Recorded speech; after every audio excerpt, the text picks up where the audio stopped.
গণহত্যার বিচার এবং সংস্কারের প্রতিবন্ধকতার অভিযোগ রিজওয়ানার। ডিসেম্বর থেকে জুনের মধ্যেই হবে জাতীয় নির্বাচন। যদি দায়িত্ব পালন করতে না পারি, আমাদের যার যার নিজস্ব অনেক কাজ আছে, তাহলে দায়িত্ব পালন করাটা আর প্রাসঙ্গিক থাকলো। নিরাপত্তা উপদেষ্টার পদত্যাগের দাবিতে অনড় বিএনপি। জাতীয় নির্বাচন নিয়ে সেনাপ্রধানের মন্তব্যের প্রশংসা। যেই দেশের সেনাবাহিনী গণতন্ত্রের উত্তরণের জন্য বারবার তাগাদা দিচ্ছে নির্বাচনের জন্য, সেটা আমাদের এপ্রিসিয়েট করা উচিত, প্রশংসা করা উচিত। জুলাই ঘোষণাপত্র বাস্তবায়নের সব বাধা মোকাবেলা করবে এনসিপি, বললেন নাহিদ। ষড়যন্ত্র পানা দেওয়ার আহ্বান। নানা ধরনের চ্যালেঞ্জের মধ্যে রয়েছে সরকার, মন্তব্য অর্থ উপদেষ্টার। এবার শর্ত চাপিয়ে দিতে পারেনি আইএমএফ। মহাখালীর ডিওএইচএস এলাকায় সিগারেট কারখানা চালু রাখতে মরিয়া ব্রিটিশ আমেরিকান টোব্যাকো, স্বাস্থ্য ঝুঁকিতে এলাকাবাসী। এবং ভারতীয় কোম্পানির সঙ্গে $2.10 লাখ প্রতিরক্ষা সরঞ্জাম চুক্তি বাতিল করেছে বাংলাদেশ, দাবি ভারতীয় গণমাধ্যমের।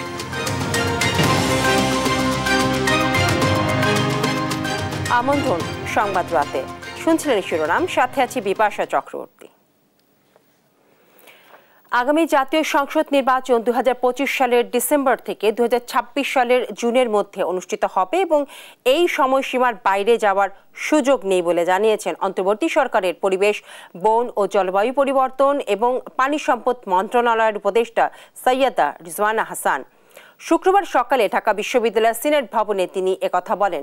রিজওয়ানা হাসান বলেন, ডিসেম্বর থেকে জুনের মধ্যে নির্বাচনের লক্ষ্যেই প্রধান উপদেষ্টা এবং উপদেষ্টা পরিষদ কাজ করছে। আরো জানাচ্ছেন ফাহিম ইউসুফ। অন্তর্বর্তী সরকার নির্বাচনের সম্ভাব্য তারিখ ঘোষণা করলেও একাধিক দায়িত্বে সরকার বাধার সম্মুখীন হচ্ছে বলে মন্তব্য করেছেন পানি সম্পদ এবং পরিবেশ, বন ও জলবায়ু পরিবর্তন উপদেষ্টা সৈয়দা রিজওয়ানা হাসান। উল্লেখ করেন গণহত্যার বিচার ও নানাবিধ সংস্কারের কথা। শুক্রবার সকালে ঢাকা বিশ্ববিদ্যালয়ের সিনেট ভবনে বাংলাদেশ প্রাণীবিজ্ঞান সমিতির 24তম সাধারণ সভা শেষে সাংবাদিকদের একথা বলেন তিনি। অন্তর্বর্তী সরকার শুধু নির্বাচনের জন্য আসেনি জানিয়ে রিজওয়ানা হাসান বলেন, আগামী জাতীয় সংসদ নির্বাচন 2025 সালের ডিসেম্বর থেকে 2026 সালের জুনের মধ্যে অনুষ্ঠিত হওয়ার কথা বলেন প্রধান উপদেষ্টা। এর বাইরে এদিক সেদিক হওয়ার সুযোগ নেই। একটা দায়িত্ব হচ্ছে সংস্কার, একটা দায়িত্ব হচ্ছে বিচার, একটা দায়িত্ব হচ্ছে ইলেকশন। শুধুমাত্র ইলেকশন করবার জন্য তো আমরা দায়িত্বটা নিইনি, যেহেতু আরও দুটো দায়িত্ব আছে। আমরা যদি আমাদের দায়িত্ব পালন করতে পারি, তাহলেই আমাদের দায়িত্বে থাকাটা প্রাসঙ্গিক। যদি দায়িত্ব পালন করতে না পারি, আমাদের যার যার নিজস্ব অনেক কাজ আছে, তাহলে দায়িত্ব পালন করাটা আর প্রাসঙ্গিক থাকলো। এর আগে অনুষ্ঠানে তিনি জানান, ঢাকার 4টি নদী দূষণমুক্ত করতে বিশ্ব ব্যাংক ও এডিবির সঙ্গে চুক্তি হয়েছে। তুরাগ নদী দূষণমুক্ত কার্যক্রমের মধ্য দিয়ে এই চুক্তি বাস্তবায়ন শুরু হবে।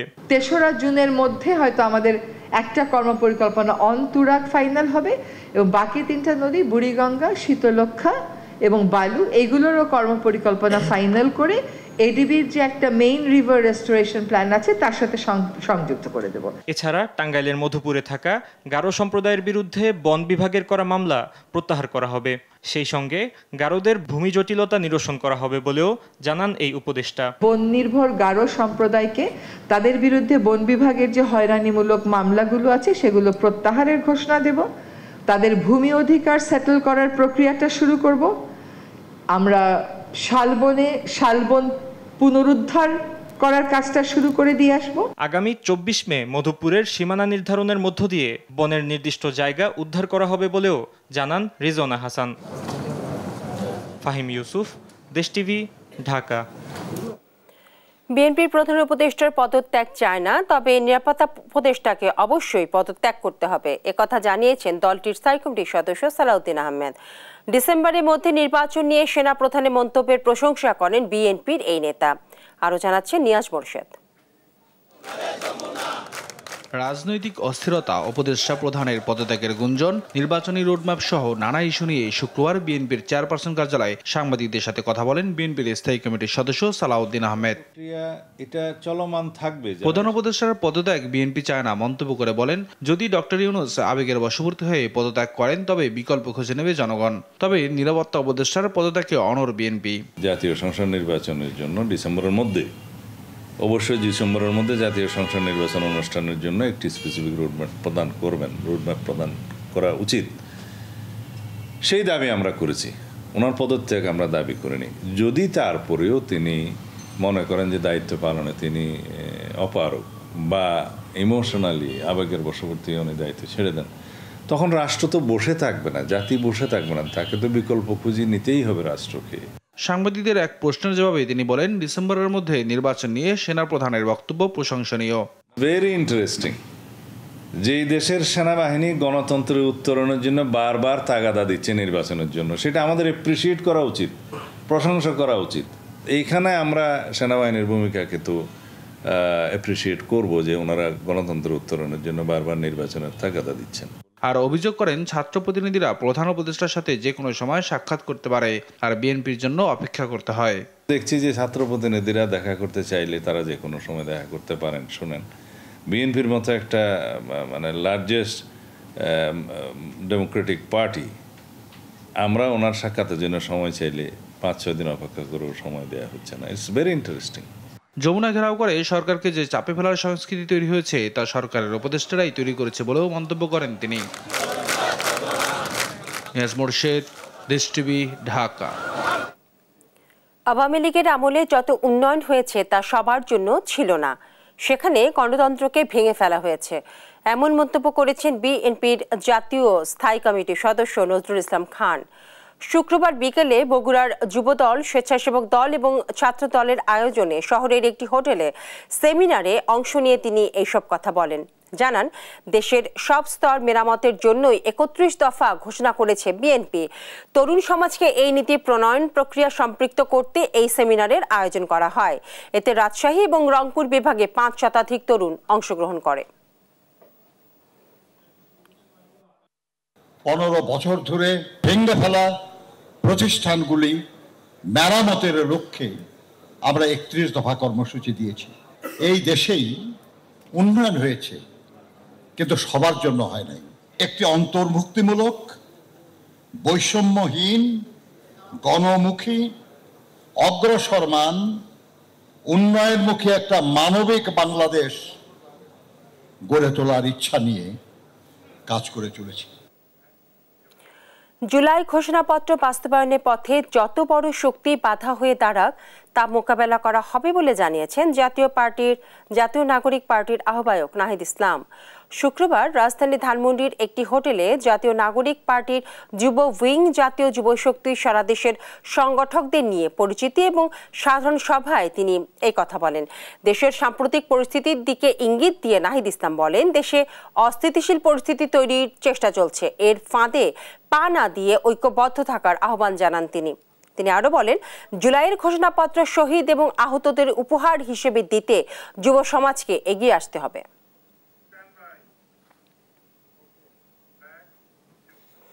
এনসিপি নেতা কর্মীদের ওপর অসন্তুষ্ট হয়ে প্রধান উপদেষ্টা পদত্যাগ করতে চেয়েছেন বলে মন্তব্য করেছেন গণ অধিকার পরিষদের সাধারণ সম্পাদক রাশেদ খান।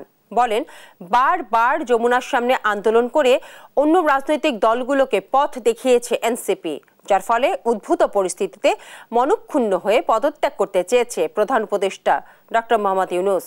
শুক্রবার বিকেলে পুরানা পল্টনে দলের এক বিক্ষোভ সমাবেশে এমন মন্তব্য করেন তিনি। এ সময় অনৈক্য, নৈরাজ্য সৃষ্টির অভিযোগে উপদেষ্টা মাহফুজ আলম এবং দুর্নীতি দায়ে আসিফ মাহমুদের পদত্যাগের দাবি জানান তিনি। একই সঙ্গে ঢাকা উত্তর সিটি কর্পোরেশনের প্রশাসক মোহাম্মদ এজাজকে অপসারণ এবং গ্রেফতার না করা হলে যমুনা ঘেরাও করার হুঁশিয়ারি দেন। সেপ্টেম্বরের মধ্যে জাতীয় নির্বাচনের তফসিল এবং ডিসেম্বরের মধ্যে নির্বাচন দেওয়ার পাশাপাশি নতুন বাংলাদেশ করতে ঐকমত্য সরকার প্রতিষ্ঠার দাবি জানান গণ অধিকার পরিষদের এই নেতা। কাদের উপর ক্ষুব্ধ হয়ে পদত্যাগ করতে চেয়েছে?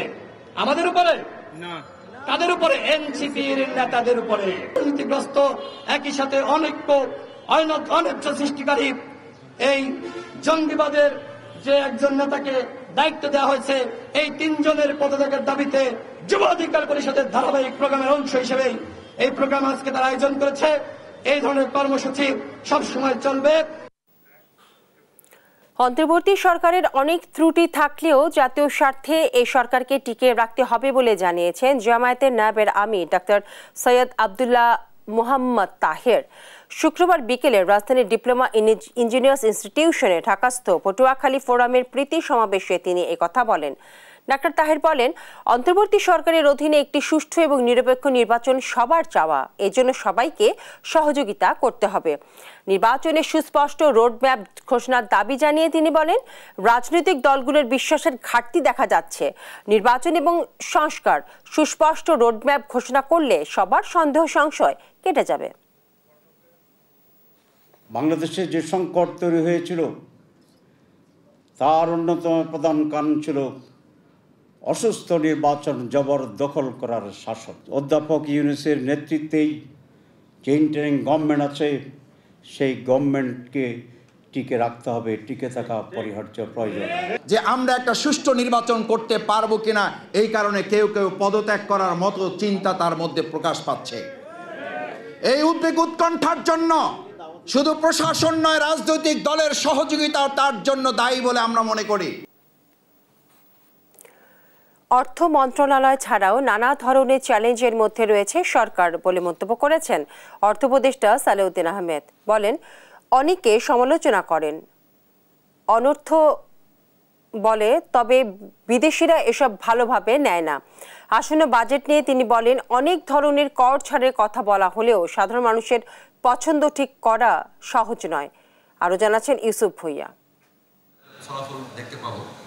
শুক্রবার সকালে ঢাকা রেসিডেন্সিয়াল মডেল কলেজে অনুষ্ঠিত হয় বাংলাদেশ ইকোনমিক্স অলিম্পিয়াড। এতে প্রধান অতিথি হিসেবে উপস্থিত ছিলেন অর্থ উপদেষ্টা সালেউদ্দিন আহমেদ। এ সময় নিজের দায়িত্ব সম্পর্কে কথা বলেন অর্থ উপদেষ্টা। বলেন, অর্থ মন্ত্রণালয় ছাড়াও নানা ধরনের চ্যালেঞ্জের কথা। এখন তো আমি বাজেট নিয়ে অঙ্কগুলি করছি, 2 হবে না 5 হবে, কিন্তু এর ভেতরে কত কিছু লোক না, কত লোক যে কত কিছু বলবে সেটা আমি তো প্রিপেয়ার। বাজেটের পরের দিন 3 তারিখে হয়তো অনেক উত্তর দিতে হবে, সব উত্তর হয়তো আমি দিতে পারবো না। কথা বলেন আসন্ন বাজেট নিয়ে। বলেন, সাধারণ মানুষ বা সামাজিক পছন্দ ঠিক করাটা সহজ কাজ না। জানান, IMF যা চেয়েছিল তা এবার চাপিয়ে দিতে পারেনি। বাইরের থেকে আপনারা দেখছেন তো IMF ওয়ার্ল্ড ব্যাংকের কত কিছু কথাবার্তা বলে ফেলে, সেটা দেখলে একবার সুখকর না, এটা সাব অপটিমাল সলিউশন। আমরা দিয়েছি সেটা হয়তো পারি না, বা ওরা যে যেটা করতে গেল সেটা চাপিয়ে দিতে পারি না, আমরা একটা সলিউশন আসি। নানা ধরনের সমালোচনা সম্পর্কে অর্থ উপদেষ্টা বলেন, এসব কিছু দেশের ভাবমূর্তি ক্ষুণ্ণ করে। বাংলাদেশের রেপুটেশন যদি আমরা যারা দেখেন বাংলাদেশ চলছে না, বাংলাদেশ খারাপ করছে, এরা অথর্ব লোক, ঠিক আছে বলেন, আমরা ক্রিটিসাইজ নেব, কিন্তু এই জিনিসগুলো কিন্তু বাইরে কিন্তু খুব ভালো প্রচারণা দেয় না। ইউসুফ ভুইয়া, দেশ টিভি, ঢাকা। পরিবেশ ও জনস্বাস্থ্যের জন্য মারাত্মক ক্ষতিকর হওয়ার পরও মহাখালী DOHS এলাকায় সিগারেট কারখানা চালু রাখতে মরিয়া ব্রিটিশ আমেরিকান টোব্যাকো। কারখানা থেকে নির্গত বিষাক্ত ধোঁয়া এবং রাসায়নিক উপাদান আশেপাশের বাসিন্দাদের ফেলেছে মারাত্মক স্বাস্থ্য ঝুঁকিতে। কালক্ষেপণ না করে দ্রুত কারখানা সরিয়ে নেওয়ার দাবি স্থানীয়দের। আরো জানাচ্ছেন সাদ আহমেদ। ঢাকার অন্যতম গুরুত্বপূর্ণ আবাসিক এলাকা মহাখালী DOHS। এলাকার পরিবেশ প্রতিবেশ এবং জনস্বাস্থ্য প্রতিনিয়ত হুমকির মুখে পড়ছে ব্রিটিশ আমেরিকান টোবাকো তামাক কারখানার কারণে। কারখানা থেকে নির্গত বিষাক্ত ধোঁয়া ও রাসায়নিক উপাদান আশেপাশের বাসিন্দাদের স্বাস্থ্যের ওপর ক্ষতিকর প্রভাব ফেলছে। শিশু, বৃদ্ধ, নারীসহ সবাই আক্রান্ত হচ্ছে নানা ধরনের শ্বাসকষ্ট ও ক্যান্সারজনিত রোগে। স্থানীয়রা বলছেন, আবাসিক এলাকার ভেতরে এমন একটি মারাত্মক ক্ষতিকর শিল্প প্রতিষ্ঠান কিভাবে এতদিন ধরে কার্যক্রম পরিচালনা করে আসছে তা সত্যি বিস্ময়কর। আমরা আশেপাশে এখানে প্রায় 2200 বা 2500-র মতো স্টুডেন্ট পড়ে। যদি প্রত্যেক দিন যদি কিছু পরিমাণ নিকোটিন বা ধোঁয়া জাতীয় সিগারেটের পথে পেয়ে যায়, প্রত্যেক ছাত্রের ক্ষতি হবে। জনবহুল এলাকায় আসলে টোবাকো কোম্পানি থাকাটা উচিত না, কারণ টোবাকো কোম্পানি স্বাস্থ্য ঝুঁকি বাড়ায়, বাচ্চারা থাকে, শ্বাসকষ্ট হয়, বয়স্করা থাকে। সব কিছু মিলে আমার মনে হয় যে শহরের বাইরে নিয়ে যাওয়াটাই যৌক্তিক। এটা থাকা অবশ্যই উচিত না, কারণ এটা তো কারোর জন্য কাম্য না, এটা তো ভালো জিনিস নয়। এটা ক্ষতিকর, এটা দূরে সরাই নেওয়াই ভালো। এটা লাঞ্চের ক্ষতি বা বাচ্চার ধোঁয়া। বাংলাদেশ সরকার 2005 সালে ধূমপান ও তামাকজাত দ্রব্য ব্যবহার আইন প্রণয়ন করে, যা 2013 সালে সংশোধিত হয়। এই আইনে স্পষ্টভাবে বলা হয়েছে পাবলিক প্লেস ও পাবলিক পরিবহনে তামাকজাত দ্রব্য ব্যবহার নিষিদ্ধ। অথচ বিটিএর এই কারখানা মহাখালীর মতো গুরুত্বপূর্ণ আবাসিক এলাকার মধ্যে অবস্থিত, যেখানে স্কুল, কলেজ, হাসপাতাল, ক্লিনিক সহ বহু আবাসিক ভবন রয়েছে। এটি ওই আইনের চরম লঙ্ঘন। বিএটির এই সিগারেট ফ্যাক্টরির পাশে কিন্তু শিশুদের স্কুল আছে এবং এই এলাকায় অনেক শিশু, নারী এবং বৃদ্ধ সব বয়সী মানুষ বসবাস করে। এরা কিন্তু প্রতিনিয়ত এই তামাকের বিষক্রিয়ায় ক্ষতিগ্রস্ত হচ্ছে এবং এইটা কোনোভাবেই, এই ধরনের একটা ক্ষতিকর সিগারেটের ফ্যাক্টরি কোনোভাবে আবাসিক এলাকায় থাকতে পারে না। এটা পৃথিবীর কোথাও নেই। বাংলাদেশ পরিবেশ বাঁচাও আন্দোলনের কোষাধ্যক্ষ আমিনুল ইসলাম আরও বলেন, বিশ্বের অন্যান্য দেশগুলো শহরের মাঝখান থেকে ক্ষতিকর তামাক কারখানাগুলো সরিয়ে স্বাস্থ্যবান্ধব পরিবেশ গড়ে তুলছে। সেখানে তামাক কারখানার মতো ক্ষতিকর একটি কারখানা কিভাবে ঢাকা শহরের গুরুত্বপূর্ণ আবাসিক এলাকায় এখনও কার্যক্রম পরিচালনা করছে তা খতিয়ে দেখা উচিত। বাংলাদেশে 1,61,000-এর বেশি মানুষ মারা যায় তামাকজনিত রোগ। 2025 সালে এসেও আমরা সিগারেটের ফ্যাক্টরি ঢাকার একটি গুরুত্বপূর্ণ আবাসিক এলাকায় আমরা দেখতে পাই, এবং এইটা শুধুমাত্র সাধারণ একটা আবাসিক এলাকা না, এটা ক্যান্টনমেন্ট, বাংলাদেশের সেনাবাহিনী নিয়ন্ত্রিত একটা এলাকা। এইখানে এরকম একটা স্পর্শকর্ত জায়গায় সিগারেটের ফ্যাক্টরি এতদিন কিভাবে থাকে, এটা আমাদের একটা বড় প্রশ্ন। বায়ু দূষণ, শব্দ দূষণ, জলদূষণ সহ নানা দূষণে বিপর্যস্ত ঢাকা।